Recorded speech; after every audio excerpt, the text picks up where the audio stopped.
Dad, do you know why the army pays me? I looked my father straight in the eye, and for the first time in my life, I watched him flinch away from me instead of toward me. The dining room had gone silent, except for the tick of the old clock Linda kept polished like a trophy. My fork was still in my hand. My voice was not loud. It didn't need to be. Tell your wife to stop counting my money. She doesn't have a right to a single dollar of it. If she crosses that line again, I won't be polite anymore. Do you understand? My father's face went the color of old paper. 3 hours earlier, I had walked through that same front door with my duffel bag still smelling like the tarmac, grateful for a hot meal that wasn't from a dining facility. I hadn't seen my father in 4 months. I hadn't seen his house, Linda's house, in almost a year. I told myself I was tired, that the fatigue in my shoulders was just travel, not dread. I was wrong about that, the way I've been wrong about very few things in my career. Linda greeted me at the door with a hug that lasted exactly as long as it needed to for the photo she wasn't taking. Julia, look at you, so thin. Don't they feed you people? I let it go. I always let the small things go. It's a skill the army teaches you whether you want it or not. You learn to conserve your energy for the fights that matter. Dinner started normal enough. Pot roast, the good plates, my father asking about deployment in that careful way he has, like he's afraid the real questions might break something. Michael was quieter than usual, picking at his food, not quite meeting my eyes. I noticed that. I notice things. It's part of the job. It was Linda who turned the evening. So, Julia, she said, refilling my water glass without being asked, do you still get that housing allowance? BAH, is that what it's called? I told her it was, kept my answer short. She nodded like she was filing something away. And how much do officers make after all these years? You must have quite a savings account by now. I told her that wasn't really dinner conversation. She laughed lightly like I'd made a joke instead of drawn a line. Then she pivoted to Michael, the way water finds the lowest point in a room. Michael's been working so hard on his business plan, she said, and my brother's jaw tightened in a way that told me he hadn't asked her to bring this up. The detailing shop. He just needs a little help getting started. You have the means to help your brother, Julia. I set my fork down. I didn't realize this was what tonight was about. It's not about anything, Linda said too quickly. I'm just saying family helps family. Why are you so interested in my money? I asked her directly. No anger in my voice yet. Just a question, the kind I'd ask in a briefing room when a number didn't add up. Linda's smile flickered, then reset itself smooth as a rehearsed line. I'm not interested in your money. I'm interested in this family staying whole. But even as she said it, she mentioned a number, an approximate figure that sat uncomfortably close to what I actually kept in savings. Not a guess. A number someone would only know if they'd been looking or asking or both. I turned to my father, waiting for him to say something, anything in my defense.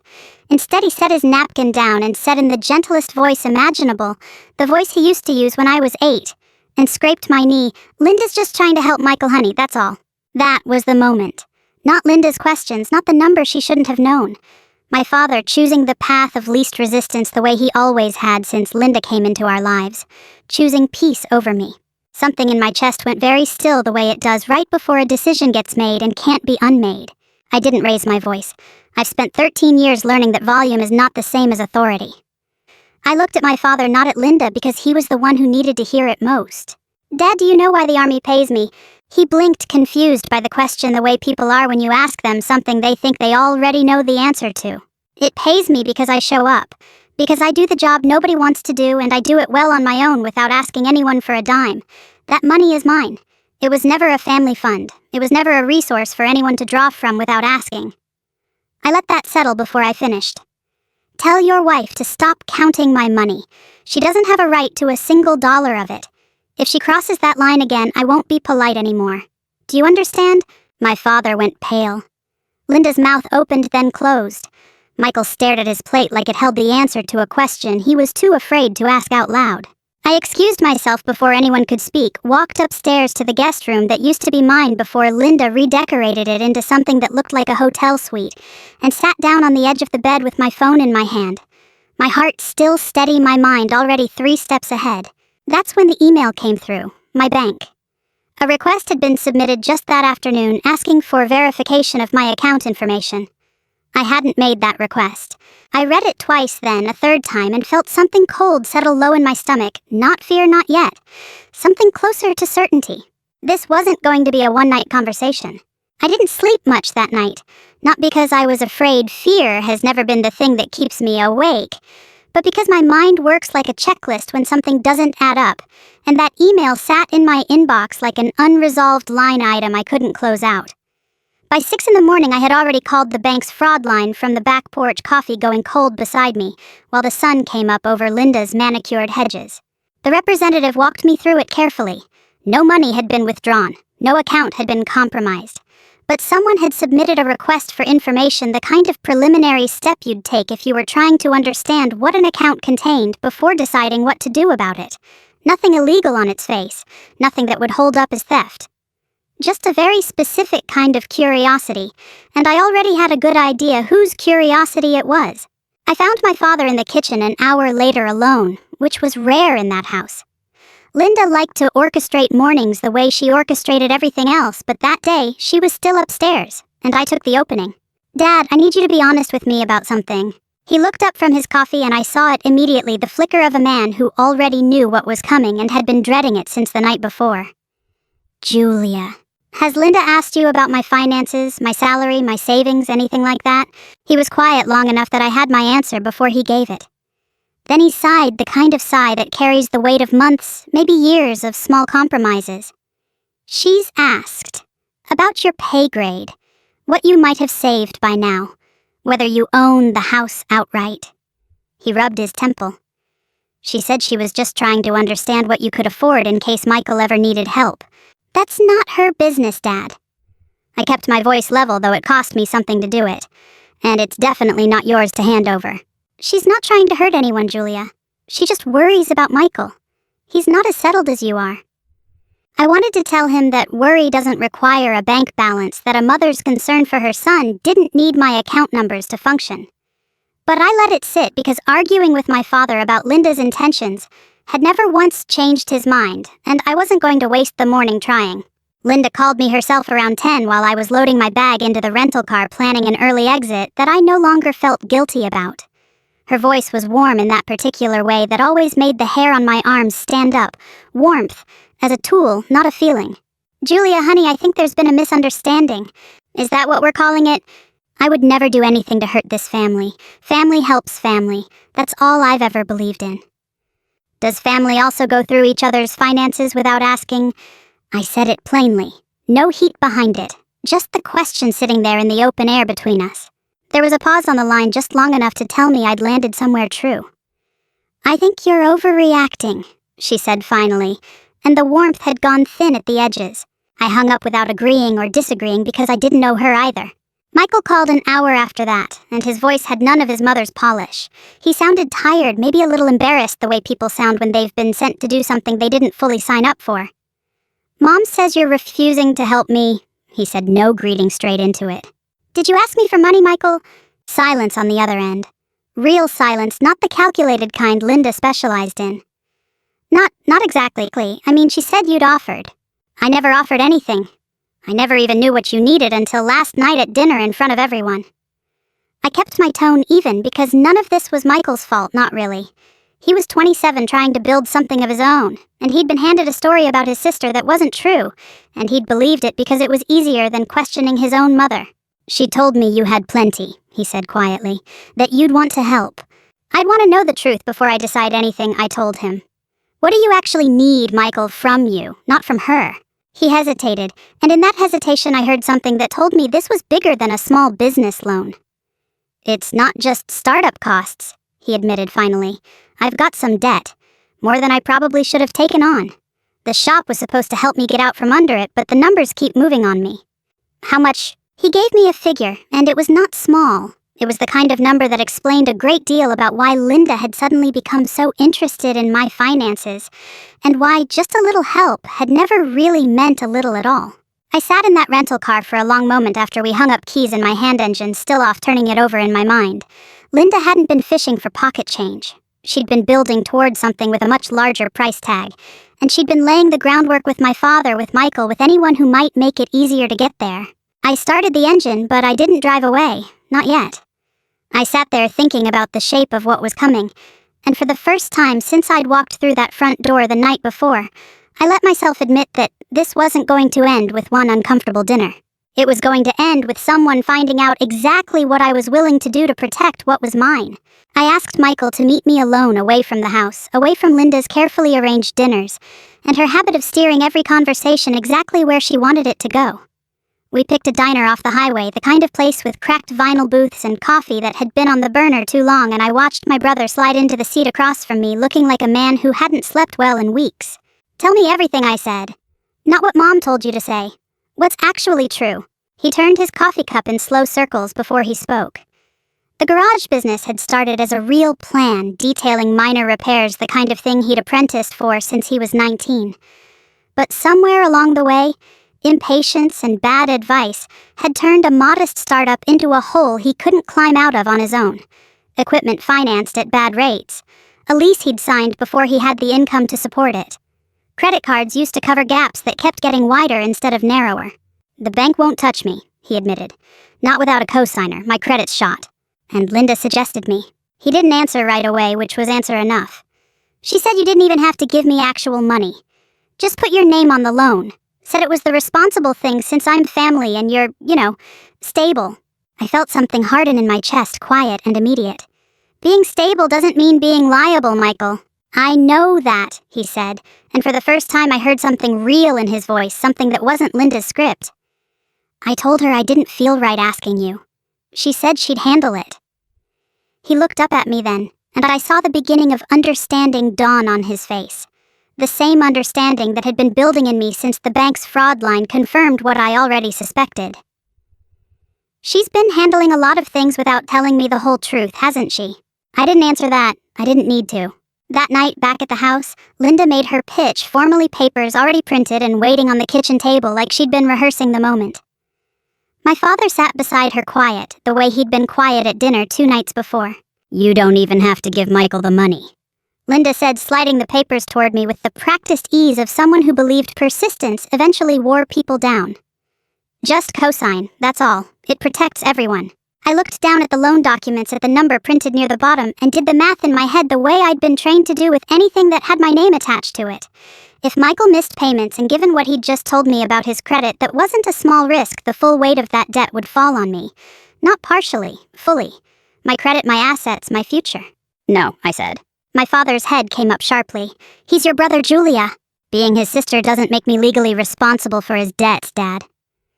I kept my voice steady, though I could feel the old current of frustration running underneath it, the particular exhaustion of explaining something obvious to people who didn't want to understand it. If I co-sign this and he can't pay, it's not a gesture of love. It's a financial obligation that could follow me for years. Linda's expression shifted, the polish cracking just slightly at the edges. "Your mother would have helped him," she said, and the room went very quiet. I felt that one land somewhere deep, somewhere old, but I didn't let it show. "Don't use my mother to pressure me." I said, each word deliberate. "You didn't know her. You don't get to speak for her." Linda's mouth pressed into a thin line, and for a moment I thought she might back down. Instead, she leaned forward slightly, and her voice dropped into something quieter, almost gentle, which somehow made it worse. "You don't even know what your father has sacrificed for you, Julia. Maybe you should ask him about that before you start acting so certain about who deserves your help." I looked at my father. He wasn't looking at either of us. He was looking down at his hands folded on the table like he was praying for the conversation to end. And something in his stillness told me this wasn't an empty threat. There was something underneath it, something with weight. "What is she talking about, Dad?" He didn't answer. Linda gathered the loan papers back into their folder with hands that were slightly unsteady and said in a voice gone brittle, "Ask him yourself, it's not my place." That night I lay awake again, staring at the ceiling of the guest room, running back through every conversation I'd had in that house over the past 2 days. Linda's questions about my finances, the bank request I hadn't authorized, the loan papers ready and waiting like she'd known exactly how the conversation would go before it started. And now this, a reference to some sacrifice my father had made, delivered like a weapon meant to soften me before it was fully explained. I didn't know yet what she meant, but I knew the shape of it the way you know weather is coming before the sky changes color. Something in my family's past had been buried, and Linda had just told me without quite meaning to exactly where to start digging.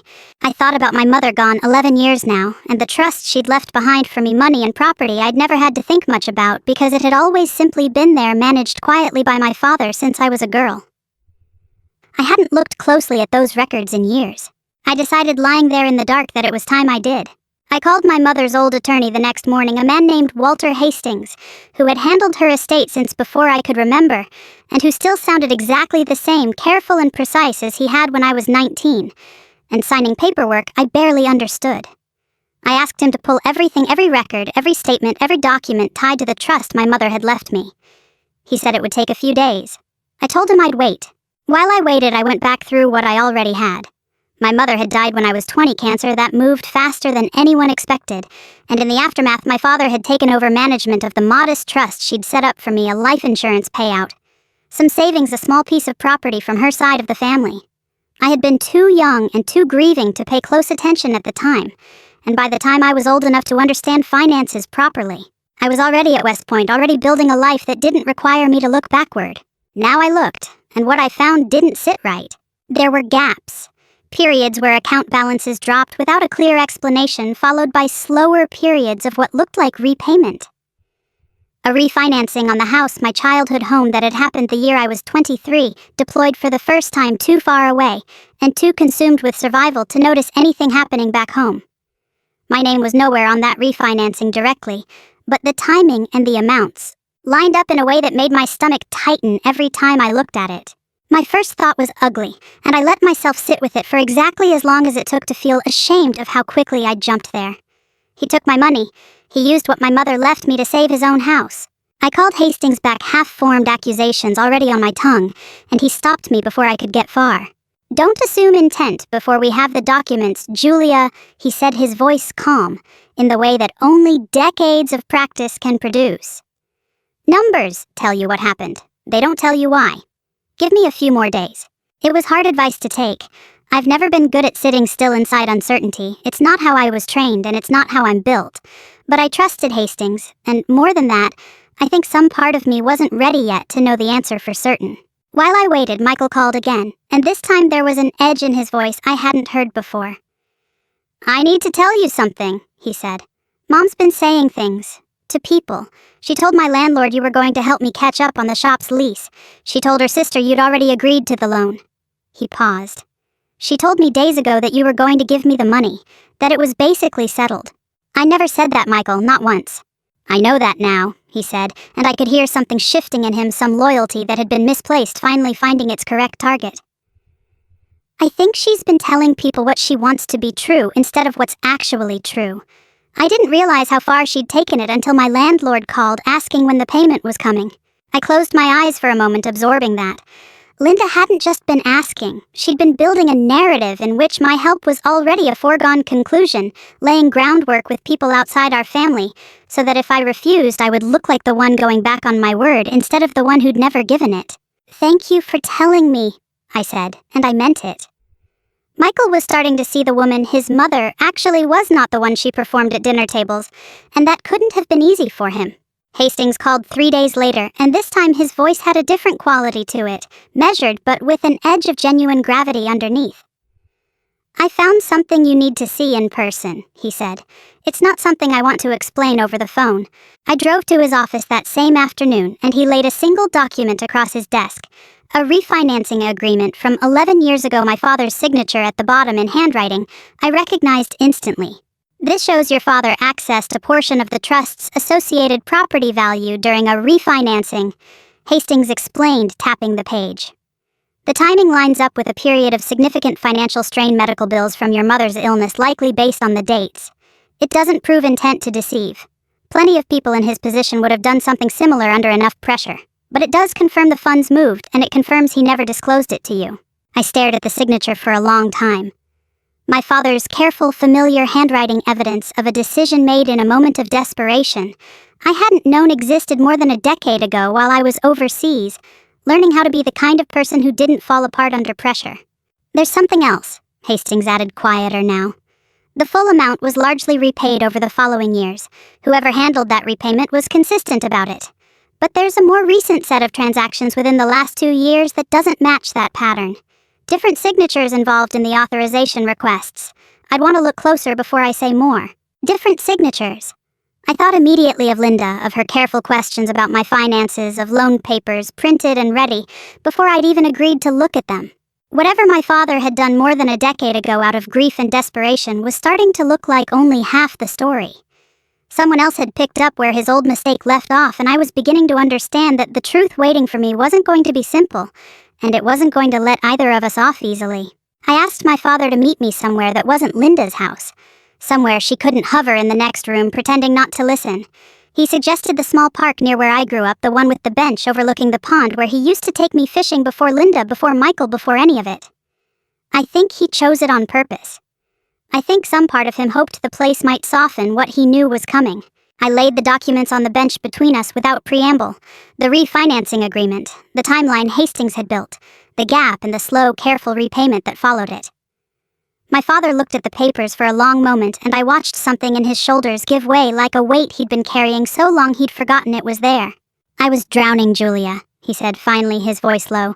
"After your mother died, the medical bills didn't stop just because she did. I had maybe 6 months before the house would have gone into foreclosure. I didn't know what else to do. So you used my trust." "I used what was available. I told myself it was temporary. I told myself I'd pay it back before you ever needed to know, and I did pay it back, almost all of it, over the next 4 years. I worked 2 jobs for a while. I sold your mother's car. I did everything I could to fix it before it became a problem you'd ever have to carry." He looked at me, then, eyes wet in a way I'd rarely seen from him. "I should have told you. I know that. I've known that for 11 years. Then why didn't you—" My voice cracked slightly on the question, the first crack I'd allowed myself since this whole thing started. "Because I was ashamed," he said simply. "Because you were becoming this incredible, capable woman, and I was afraid that if you knew what I'd done, you'd stop seeing me as your father and start seeing me as someone who failed you. I told myself the silence was protecting you. Really, I think it was just protecting me." I sat with that for a long time, watching a family of ducks cut across the pond's still surface. I was angry and I was hurt. And underneath both of those things was something more complicated, a kind of aching sympathy for a man who had lost his wife and nearly lost his home in the same terrible year, and who had made a desperate choice instead of a criminal one. Hastings had been right not to let me assume the worst. This wasn't theft. This was grief wearing the shape of bad judgment. "I forgive you for that part," I said finally, and I watched relief move through him like water finding a crack. "But you should have told me, years ago, before Linda started asking questions about money that used to belong to my mother." His face changed at that, the relief replaced by something more wary. "What do you mean?" I told him about the second set of transactions, the ones from the last 2 years, the ones with different signatures involved in the authorization. I watched the color drain slowly from his face as I spoke. Watched him understand, maybe for the first time, that his old secret hadn't stayed buried. It had become a door Linda had learned to walk through. "She's been asking about beneficiaries," I said. "Hasn't she? About the will, about the house." He didn't answer right away, which told me everything. "She said it made sense to update things," he admitted finally. "Now that we're older, now that Michael has a needs of his own. She's mentioned adjusting the beneficiary designations on a few accounts, restructuring some of the property." He rubbed a hand over his face. "I didn't think much of it. It seemed practical. Dad, she's been quietly moving pieces of this family's finances toward Michael for months, maybe longer, using the same house, the same accounts you touched during your worst year as leverage. She knew about the old refinancing, didn't she? That's what she meant when she said I didn't know what you'd sacrificed for me." His silence was confirmation enough. I felt something settle inside me, then cold and clear, the particular calm that comes right before a difficult decision crystallizes into an easy one. This wasn't really about a business loan anymore, or even about my father's old mistake. This was about a woman who had found a wound in this family, and had spent years quietly working her fingers into it, waiting for the moment it would open wide enough for her to walk through with everything she wanted. "I have enough here to make this very uncomfortable for her," I told my father. "Hastings can trace every one of those recent transactions. I could take this to a lawyer specializing in elder financial matters. Get everything documented. Make this a legal issue instead of a family one." He looked frightened by that, the old instinct to avoid conflict rising up in him even now. "Julia, I'm not going to do that," I said, and watched some of the fear leave his face. "Not because she doesn't deserve it, because I don't want to turn this family into a courtroom spectacle, and because some part of this is still fixable if you're finally willing to stand up straight in your own house." I gathered the papers back into their folder. "But I'm not going to sit quietly while she keeps rearranging things behind your back either. I'm going to get the full picture, every transaction, every signature, every request, and then I'm going to decide what to do with it." My father nodded slowly, and for the first time since I'd arrived 4 days earlier, I saw something in his face that looked less like fear and more like resolve. "What do you need from me?" he asked. "The truth," I said. "All of it this time. No more protecting me from things I have every right to know." He promised me that. I wanted to believe him. But I'd learned enough in the past few days to know that promises in that house had a way of bending under Linda's weight, and I intended to make sure this time, whatever happened next, the paper trail would hold even if he didn't. I didn't go back to the house angry. I went back with a plan, which is a very different thing, and one that has served me better in every difficult moment of my life than anger ever has. Hastings and I spent the next several days building a complete picture. He pulled every authorization request tied to the accounts my father still nominally controlled from my mother's original trust, cross-referencing dates, signatures, and the specific language used in each request. What emerged was not chaotic or reckless. It was methodical. Someone had been making small, careful moves over roughly 18 months, a change to a beneficiary form here, an inquiry into refinancing options there, a request for documentation about a property deed that hadn't been touched in years. "Whoever did this is patient," Hastings told me, sliding a folder across his desk. "They're not trying to take everything at once, they're positioning, getting things ready to move quickly once the opportunity presents itself." I didn't need him to tell me who, I already knew. I didn't confront Linda directly, not yet. That's not how you handle a person who has spent years perfecting the art of sounding reasonable while doing something entirely unreasonable. Instead, Hastings drafted a formal request for documentation, not accusatory, not emotional, simply a series of precise questions about specific transactions and requests made under my father's name over the previous 2 years. It went out under the trust's legal letterhead, addressed to the financial institutions involved with copies to my father as the nominal trustee. Linda found out within a day. She always did. She called me that evening and her voice had lost all of its careful warmth. "You're having lawyers send legal letters about our family's finances. Do you understand how that looks, Julia? Using your military connections to intimidate people." "My uniform has nothing to do with this," I said evenly. "I'm not a major right now, Linda. I'm just a woman asking questions about money that used to belong to my mother, using the same legal process anyone else would use." I let that sit for a beat. "You could have answered my questions honestly at dinner 3 weeks ago. You chose not to. This is what happens next." She hung up on me. It was the first time in years I'd heard her lose control of a conversation entirely, and I won't pretend it didn't feel like something shifting into place. Michael called me the next morning, and something in his voice told me he'd finally had the conversation with his mother that had been a long time coming. "I asked her directly," he said. "I asked if she really expected you to co-sign my loan knowing what it could cost you if I couldn't pay. I asked if she'd been the one making all those account inquiries." "What did she say?" "Nothing," he said.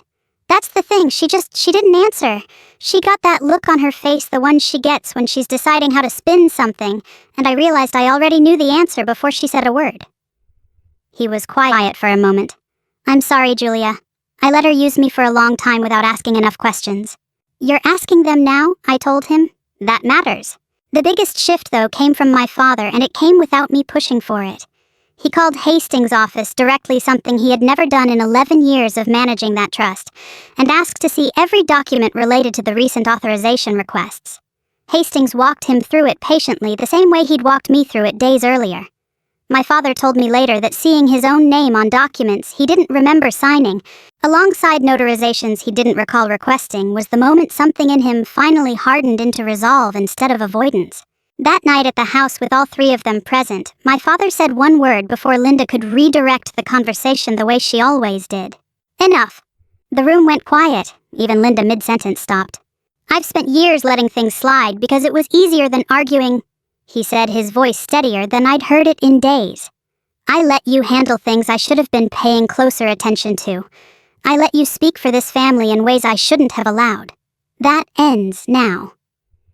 He looked at Linda directly, something in his posture I hadn't seen from him since before my mother died. "You will not touch anything connected to Julia's mother's estate again. Not the house, not the accounts, not the beneficiaries. If you have concerns about our finances going forward, you bring them to me in the open, not through back channels and paperwork I never agreed to." Linda's composure finally cracked, just slightly at the edges. "I was only trying to secure something for Michael, for his future. Is that such a crime?" "It's not a crime to want to help your son," I said quietly.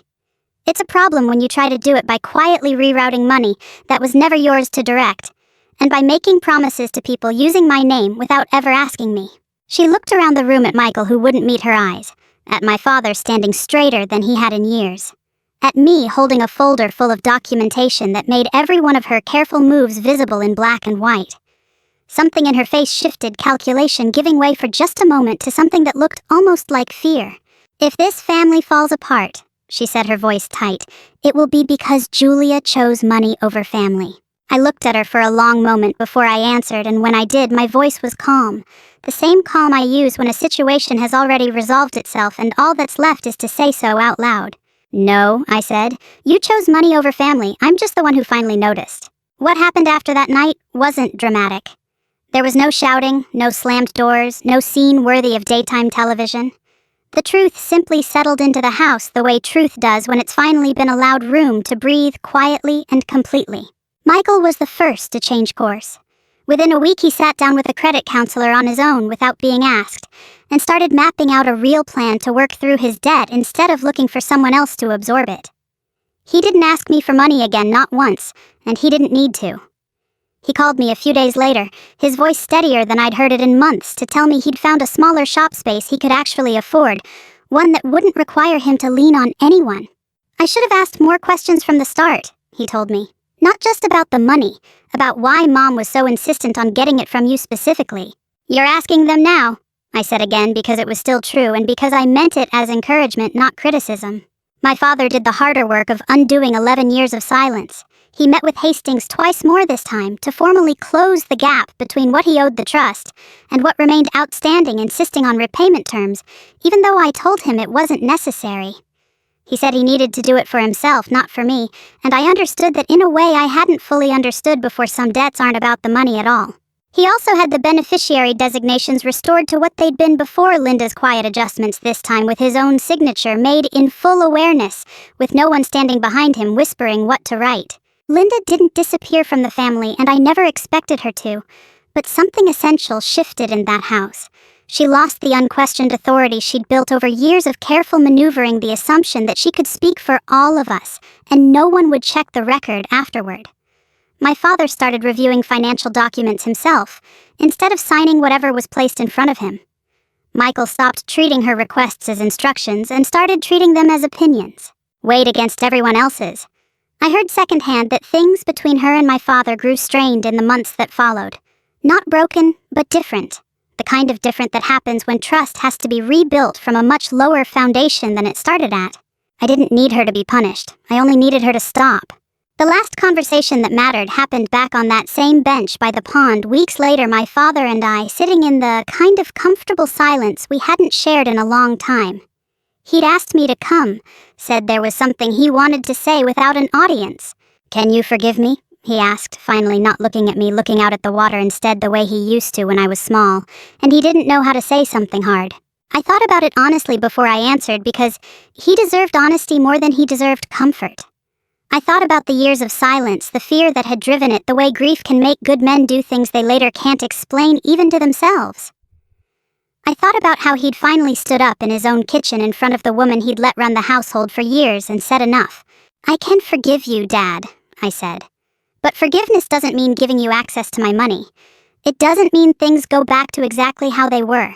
It means I understand why it happened, and I'm choosing not to carry the anger forward. That's different from pretending it didn't happen at all." He nodded slowly, and I watched something settle in him, something that looked like peace, or at least the beginning of it. After a moment, he asked, quieter this time, almost like he was testing whether the old dinner table version of the question could land differently now. Then why does the army pay you? I smiled, and for the first time in weeks it came easily. For my service, Dad, I said, not for yours. I stood up from the bench and he stood with me, and we walked back toward the parking lot together in silence that finally felt earned instead of avoided. I didn't win because I had money, or because I wore a uniform, or because I knew how to build an airtight case against people who underestimated me. I won because I finally understood something that took me 31 years and one very uncomfortable family dinner to learn. Being family gives someone a place in your heart. It does not give them ownership of your life. You can love people and still hold your boundaries. You can forgive someone and still refuse to hand them the keys again. Those two things were never in conflict. I just needed to stop believing they were. If you made it all the way to the end of Julia's story, I'd genuinely love to hear what stayed with you. Was it the moment she finally spoke up at that dinner table, or the quiet strength it took her father to finally say enough?